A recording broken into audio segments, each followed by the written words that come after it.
Hello, friends, and welcome to This Day in Jack Benny. I'm John Henderson.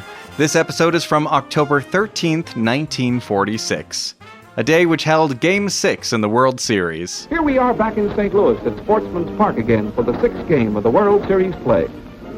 Manager Joe Cronin has decided to give his star left-hander, Mickey Harris, a chance to avenge his first defeat at the hands of the Cardinals, while the Cardinal manager, Eddie Dyer, will shoot the works with his pitching ace, the nimble left-hander, Harry Bergan. Now it's play ball again. World War II was over, but the effects of the war could still be felt. There were shortages on everything from meat to soap. Each man who served received a brass honorable discharge lapel button. Well, Mac, this is it. You're going home. On land, on the sea, and in the air, you have defeated a foe who threatened our very existence. You have carried on a great tradition. You are now part of that tradition. One news commentator was Gabriel Heatter. His catchphrase was, "There's good news tonight." Vast, overwhelming change rolls across America. Homes in which meat every day was taken for granted now wonder what will it be like. We've had casualties and we've avenged many. We've been taken by surprise and we've surprised our enemies. We've been hit and we've struck back. In music, you could listen to Bing Crosby. I don't believe in fretting and grieving. Why mess around with strife? I never was cut out to step out and strut out. Give me the simple life. And Phil Harris also had a record. She's got backbones and butter beans, ham hocks and turnip greens, you and me in New Orleans, and that's what I like about the South. In this episode, they mention Hedy Lamar, who was an actress and a mother of two at this point. Her youngest, Denise, was born in January of 1945. On the radio, you could hear the return of Fred Allen. Here he is, Fred Allen. Thank you. Yes, is Mr. Martin in? I'm Tony Martin. You have come a long way, Tony. And you've come a long way, too, Freddie. Oh, I'm nothing, Tony, in radio. Just a half-hour filler to keep Charlie McCarthy from sneaking on the Manhattan merry-go-round. Charlie McCarthy was the dummy with the monocle and the top hat. Last weekend, Jack Benny was the guest on the Charlie McCarthy Show. The makers of Taste and Sanborn Coffee bring you the Charlie McCarthy Show. Now, Charlie, now that we're alone, I'll tell you why I'm really here. Yeah. Charlie, you've been working for Bergan for a long time. Have you ever had the feeling you'd like to branch out? Another dummy was the goofy Mortimer Snurd. How do you find yourself these days? Well, I just start looking and pretty soon I turn up. Is that right? And the ventriloquist giving them their voices was Edgar Bergan. Jack, it was nothing more or less than just a little tribute to a really great artist. Thank you. And Edgar, words of praise take on an added luster when coming from an artist of your magnitude. Stand back, folks. This stuff is gonna splash your... If you'd like to hear that whole program with Jack Benny as guest on the Charlie McCarthy Show, consider supporting this podcast on Patreon. Just go to thisdaybenny.com/Patreon and enjoy the show. The Jack Benny Program. Quality of product is essential to continuing success.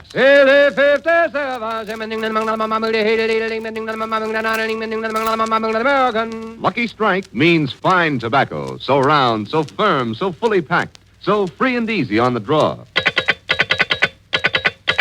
LSMFT, LSMFT, LSMFT. Of course. That's it. Right you are. In a cigarette, it's the tobacco that counts. And Lucky Strike means fine tobacco. It takes fine tobacco to make a fine cigarette. And year after year, at market after market, independent tobacco experts, auctioneers, buyers, and warehousemen can see the makers of Lucky Strike consistently select and buy that fine, that light, that naturally mild tobacco. No doubt about it. Lucky Strike means fine tobacco. And fine tobacco means real deep down smoking enjoyment for you. So smoke that smoke of fine tobacco, Lucky Strike. So round, so firm, so fully packed, so free and easy on the draw.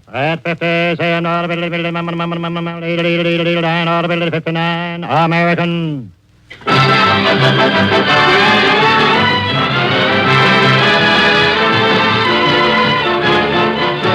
The Lucky Strike program starring Jack Benny with Mary Livingstone, Phil Harris, Rochester, Dennis Day, and yours truly, Don Wilson.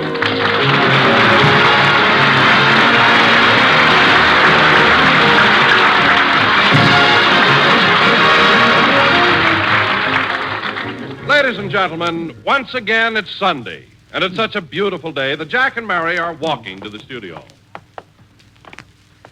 Gosh, Mary, isn't this a perfect day for a walk? It sure is. The sun is so warm and bright. I'm glad we're... Jack, what are you doing? I'm rubbing some suntan oil on me. Well, take out the sardines first. It smells terrible.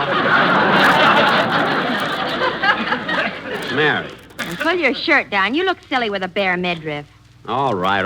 I was just trying to get a little sunshine. You know, sunshine is very... Say, look, Jack. Isn't that Hedy Lamar's nurse coming this way pushing that baby carriage? Where? Oh, yes. You know, Hedy's baby must be over a year old now. Yeah, and awfully cute. Yeah, here they come. Hello, you cute little thing. Goochie, goochie, goochie. Goochie, goochie, goo. Jack, leave the nurse alone and pay attention to the baby.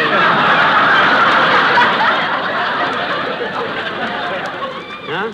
Oh, yeah, my glasses are so thick.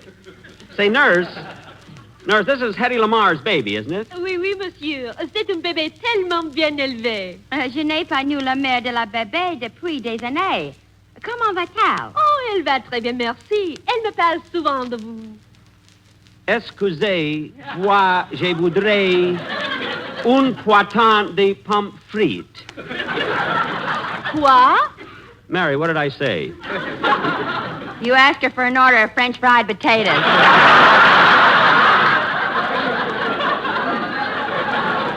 Oh, I meant to say she was a nice tomato.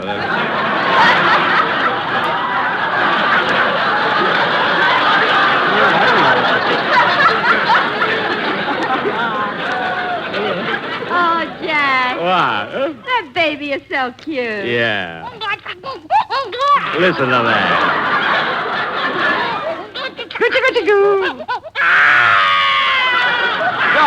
Don't cry. Does the itty-bitty baby want a great big man to play with you? All right. Now, here's a little game that all babies like. Now, pay attention, baby. This little piggy went to market. This little piggy stayed home. This little piggy had roast beef. And this little piggy had none.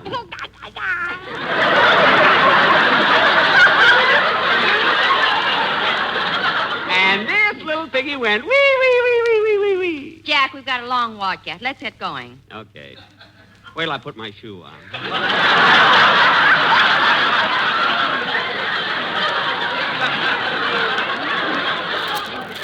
There. Goodbye, baby. Au revoir, mademoiselle. Au revoir. Je lui dirai que je vous ai vu.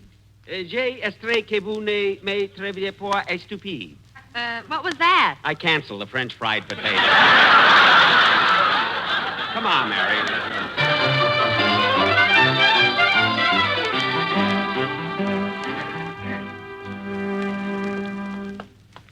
Well, there's NBC. Yeah, we're a little early, too. Let's stop in the drugstore and get a sandwich. Okay. Wait a minute, Mary. Here's a paper. I want to look up the lineups for today's game. What do you want to know? I want to find out who is going to pitch for St. Louis and whom is going to pitch for Boston.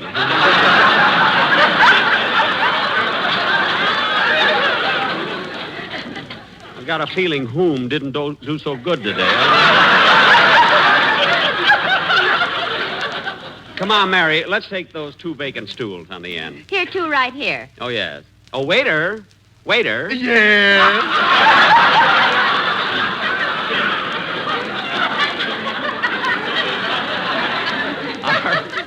Are these 2 stools available? No, they're reserved for Caesar and Cleopatra. A drugstore with an MC. Sit down, Mary. Waiter, I'd like a chicken sandwich on white toast. Yes, ma'am. And you? Well, I don't know. Have you got a menu? Here. Now, let me see. Don't bend it. It's the only one we have. I'm not... And stop drooling on it. There's nothing on there that good.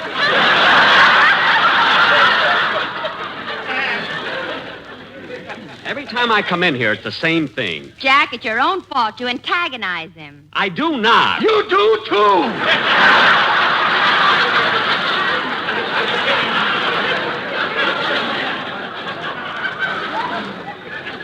Oh, for heaven's sake. Give me a cup of coffee and some bread for these sardines.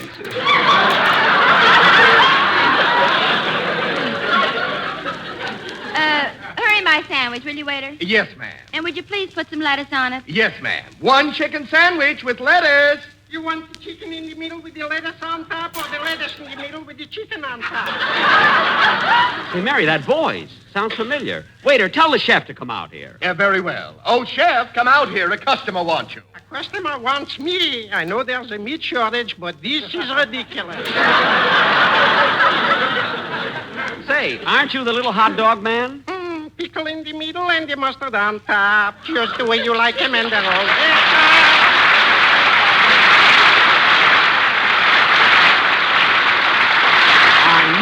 I knew it. Say, don't you remember me? I bought hot dogs from you last year. Oh, sure. Sure, I recognize the mustard on your lapel. Jack, have you had that mustard on your lapel for a whole year? Well, I hated to take it off. It looks like a discharge button. But, Mr. Kitzel, I can't understand you working as a chef in a drugstore. What happened to your hot dog stand? Oh, well, that's an days-ago. My hot dog stand is no longer under my jurisdiction. Well, how'd you lose them? What happened? Well, today I bet on Boston. Game must be over. Well, that's a shame. Why didn't you bet on St. Louis?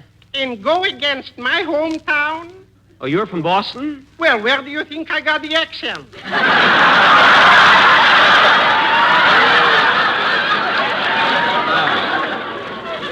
Well, it's nice seeing you again, Mr. Kitzel. Mutual.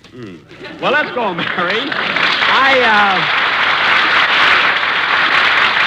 Mary, I want to get in a little early because I asked Edgar Bergan to meet me in the studio. I have a little business I want to talk to him about. Okay. Oh, waiter, I'll take the check. Here you are. That'll be $18.65. What? One chicken sandwich can't come to $18.65. I know, but no matter what it is, I'll have to fight for it, so let's make it worthwhile.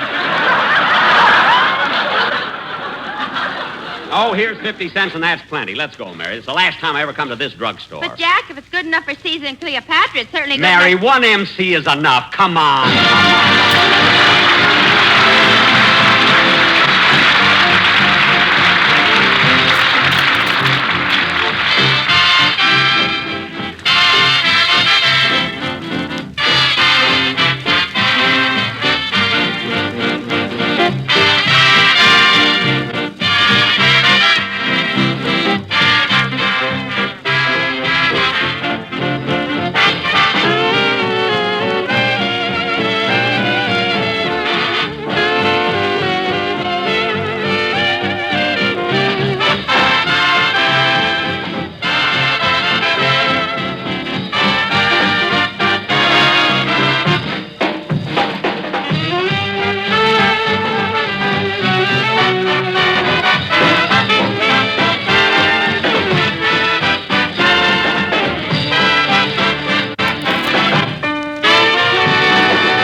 Go down on the stage, get the gang together, and we'll have a mic rehearsal. Okay.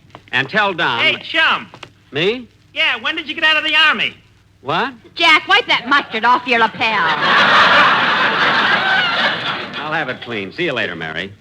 Take back your samba, your rumba, your rumba. Hello, boss. Oh, hello, Rochester. What are you doing here? I gave you the day off. I know, boss, but I've got a date with my new girlfriend, and I thought... I thought maybe you'd let me use your car. Well, you got a new girl, huh? Well, of course, Rochester. Of course you can have my car to take her out. Gee, thanks, boss. And can I borrow that fancy gadget you use when you take your girl for a ride? Gadget? Yeah, that thing that makes you run out of gas when you reach Mulholland Drive.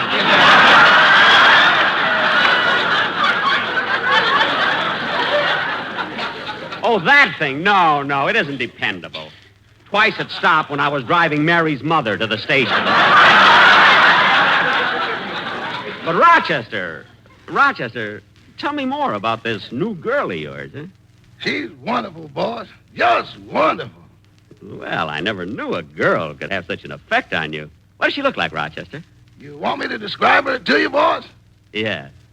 Have you ever seen a California sunset just as Mother Nature extinguishes its last golden glow with the tranquil waters of the blue Pacific? Yes. Well, put a sweater on it and you got it.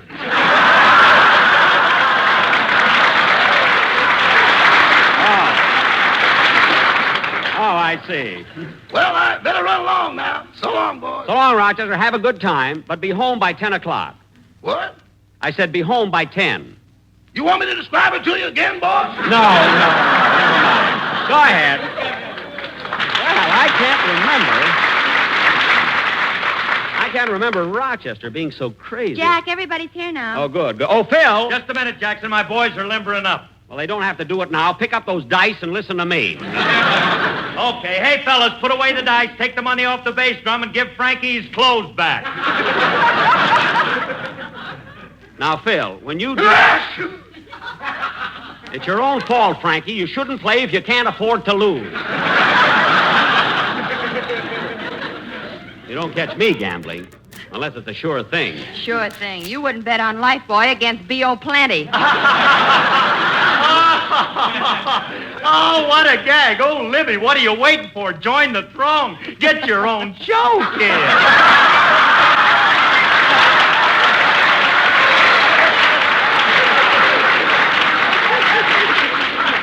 Phil, it wasn't that funny. Now, Don... Gee, I thought it was funny. Now, Dennis, when I want your opinion, I'll ask for it. Now, Don... Yes, Jack? There's something I want to talk to you about. I thought it was most amusing. Dennis, quiet.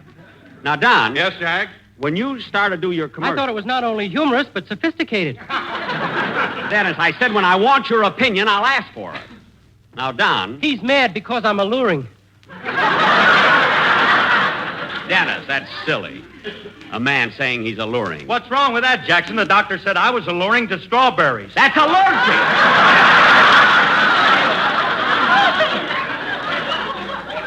That kind of a gag I want you to do on your own show.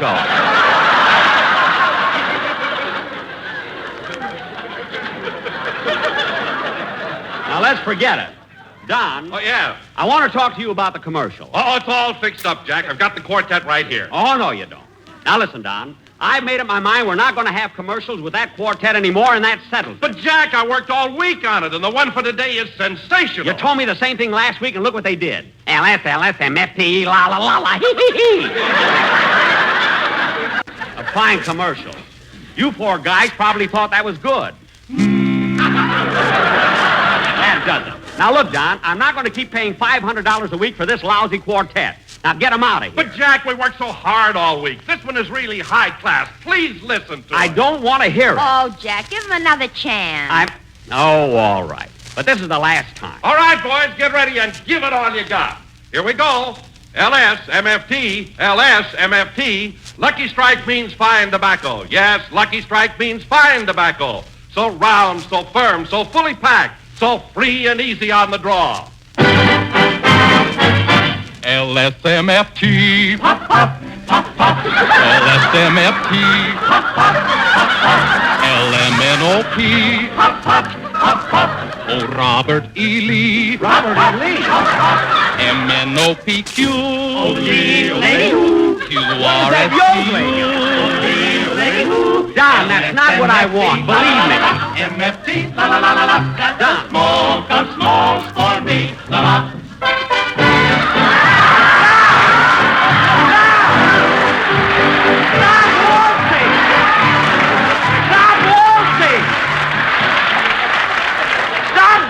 With each other. Stop waltzing.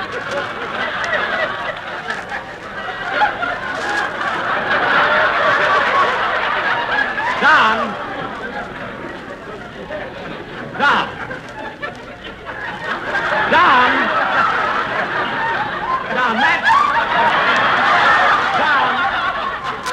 That's the last straw. Are you guys crazy? Go ahead and sing.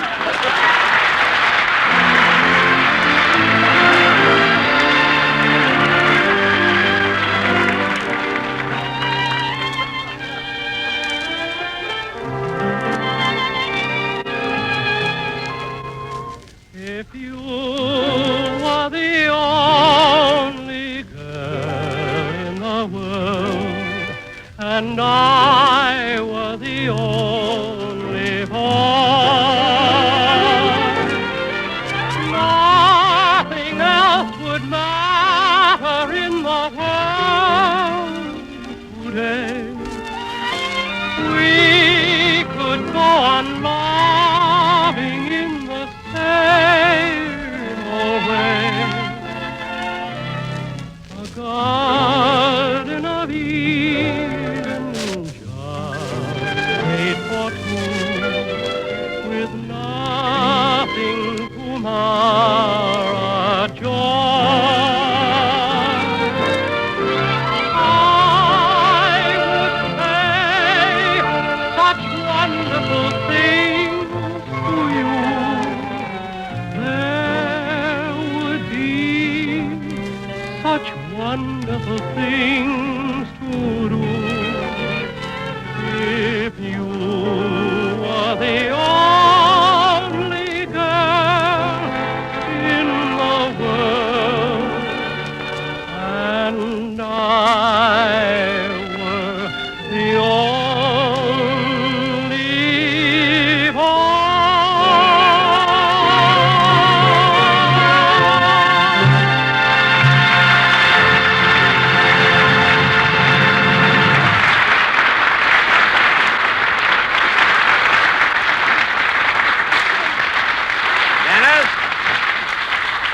Dennis, that was a very good song, and you sang it well.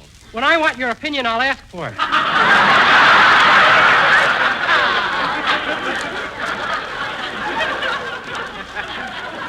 What? I guess that'll hold me. I hope so. Now, fellas, Edgar Bergan will be here pretty soon, so let's get on with the rehearsal. Say, Jackson, it must have been a lot of fun working with Bergan last week, huh? It was, Phil. I really envy that guy. But why envy him, Jack? You're both big radio stars, and you're both very I popular. know, but look at the setup Bergan has. What a cast. No agent, no contracts, no salaries. Just a paint job once a year. Anyway, kids, when he comes, I wish you'd leave us alone. I want to talk a little business with him. What's the matter, Jackson? Didn't he mail it to you? It's not that, Phil. He's a nice guy, and I think Edgar Bergan is a great comedian. I like Fred Allen better than anybody. If you could get it these days, I'd wash out your mouth with soap. You know, Jack, I heard Fred's opening show, and he had a very clever idea. His guest stars were Lowell Thomas and H.B. Kaltenborn. I know. He was also supposed to have Gabriel Heatter, but thank goodness Heatter had some ethics and turned him down. What do you mean, ethics? Mary, how could Gabriel Heatter possibly go on a program that introduces Fred Allen and start off with, yes, there's good news tonight? Some good news. All I know is that if Allen keeps on... Come in. Hello, Jack. Hello, everybody. Well, Edgar, glad you dropped in.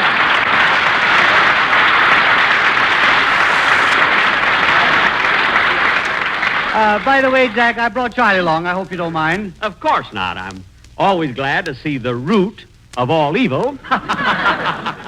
Let's get out of here, Bergan. The guy's corny. No. Please. Look at him, kids. Isn't he cute? Yeah, look at that little dimpled chin. And that turned-up nose. That's little ears. Yeah. Just look me over, folks. Don't finger the merchandise. Charlie, that's no way to talk to these folks. They're very important people. What do you mean, important people? I don't even know who they are. Oh, I'm sorry, Charlie. I'm sorry. This is my cast. I'll introduce you to them. Yeah, do. Please, do. Now, there's Don Wilson, my announcer. Where? Right over there. Wow. Hand me my harpoon. There's a whale off the starboard bow. No, Charlie, now, you must show more respect. After all, Mr. Wilson is highly regarded in radio circles. Well, I'm curious, Bergan. Is that his stomach, or is he taking home the family wash? No. Hey, that was a good one. Yeah. Jack, I wish you wouldn't encourage him. Oh, I'm sorry, Edgar. I'm sorry. Now, Charlie, this is my orchestra leader, Phil Harris. Not the Phil Harris. That's right, the one and only. Oh, gosh, Mr. Harris, I've always wanted to meet you. You have? Yeah. Take up for me, will ya? Not now, Phil. You'll peel the paint off his face. You know, Charlie, Mr. Harris is not only a musician, he's also a singer. Yes, I recall, yes. Ham hocks and turnip greens, you know me in New Orleans. That's what I got myself, yeah. That must make Bing Crosby feel awfully insecure. They must worry the South, too, a little, huh? Yeah. Hey, look, you lay off of me, bub, or I'll rub you and Mortimer Snurd together and start a fire. Yeah. Phil, don't be rude. And now, Charlie, I'd like you to meet someone I know you'll like very much. The singer of our show, Dennis Day. Oh, hello, Dennis. Hello, McCarthy. Are you Irish? Oh, sure, and that I am. Ah, it's a pleasure to meet a man in whose veins flows the water of the Lake of Killarney. And I'm from the old sod, too, I'll have you know. And I still have me father's shillelagh. Oh, Bergan, watch it. Your Swedish accent is showing up.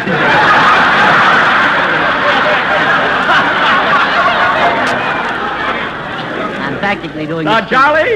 Charlie, I've saved this next introduction for the last. I know you're interested in the ladies, so I'd like to present Mary Livingstone. Hello, Charlie. Well.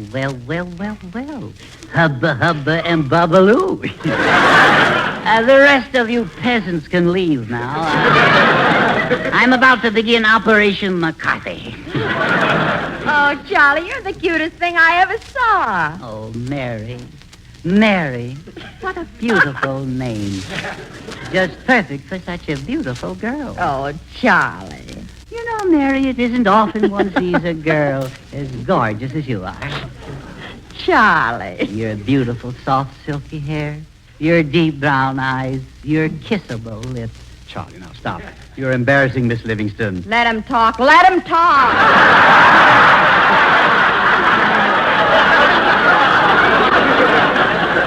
Yeah, Edgar, let him talk. I'm liable to learn something. Oh, Mary. Yes, Charlie. Come here, Mary. Come here. Let me put my arm around you. That's it. Give me your handkerchief, Bergan. My monocle's steamed up again. Come here, Charlie. I'm going to give you a great big kiss. I'll be right there, baby. Charlie, now behave yourself. Let me loose, Bergan. After all, I'm not made of wood, you know. All right. Gee, I always thought that he was. Now, say, Jack, I've got to get back to my rehearsal. What was it you wanted to see me about? Well, Edgar, it's a business matter. I thought we'd talk about it in private. Yeah. Now, look, kid. All right, Jackson, we can take a hint. Yeah, let's all go out and get a cup of coffee.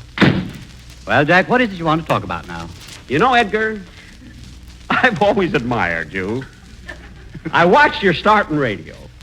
I watched you climb and become bigger and bigger and bigger.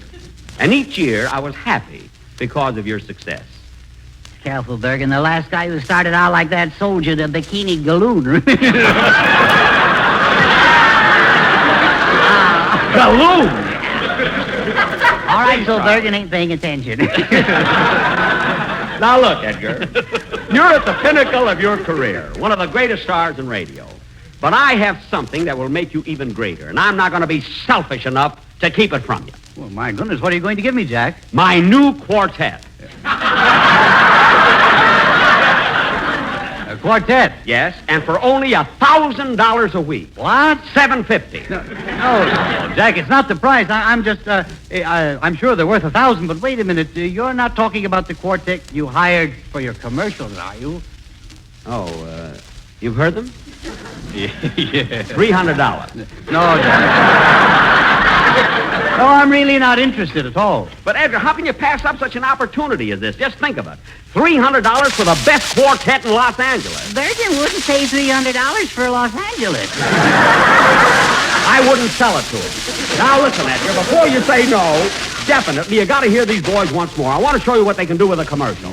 Hey, Don, bring your boys in here a minute. Okay, come on in, fellas. Wait till you hear this, Edgar. Well, what is it you want, Jack? I want Edgar to hear what these boys can do with a commercial. Why, certainly. Just listen to this. Take it, boys.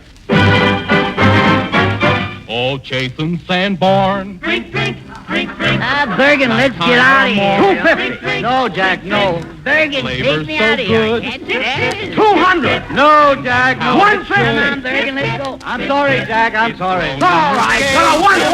$100. All right, so long, so long.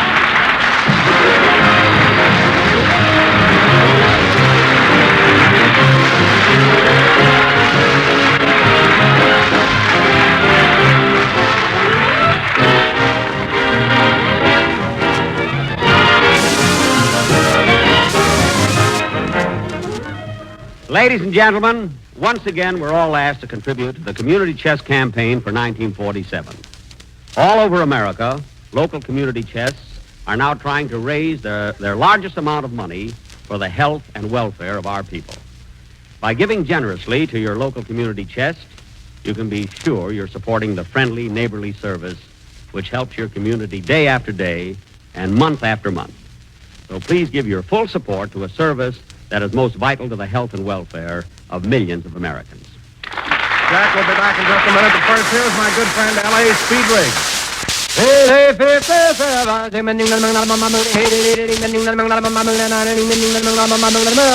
It takes fine tobacco to make a fine cigarette. And Lucky Strike means fine tobacco. Yes, Lucky Strike means fine tobacco.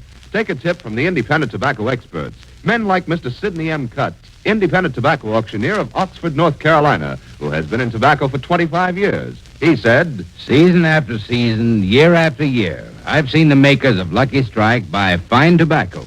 Good, ripe, prime leaf. Take it from me, that tobacco's really tobacco. I've smoked Lucky's myself for 17 years.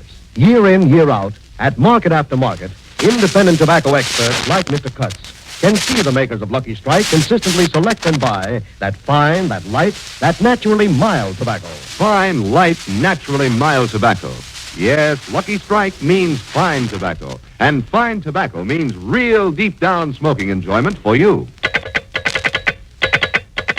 LSMFT, LSMFT, LSMFT. Yes, Lucky Strike means fine tobacco. So smoke that smoke of fine tobacco, Lucky Strike. The famous tobacco auctioneers heard on tonight's program are Mr. L.A. Speed Riggs of Goldsboro, North Carolina. And Mr. F.E. Boone of Lexington, Kentucky. At 59, American. Basil Rysdale speaking for the cigarette that means fine tobacco. Lucky Strike.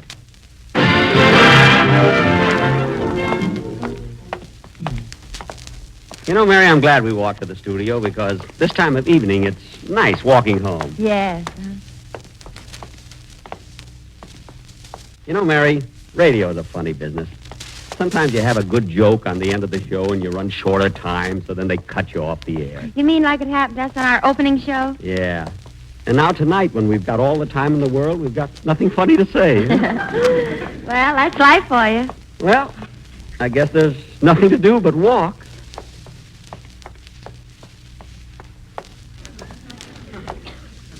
Well, this is NBC, National Broadcasting Company.